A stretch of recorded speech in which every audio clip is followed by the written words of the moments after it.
भूषण राष्ट्रमाता जिजाऊ पुरस्कार 2025, पवई फूड और music festival 2025।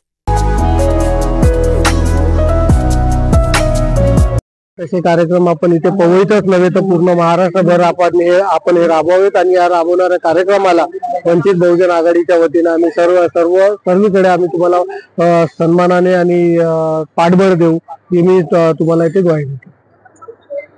आपल्या वेळात वेळ काढून त्यांनी आपल्या कार्यक्रमाला इथे शुभेच्छा दिलेल्या आहेत। बहुजन आघाडीच्या वतीने असेच कार्यक्रम पुन्हा महाराष्ट्रात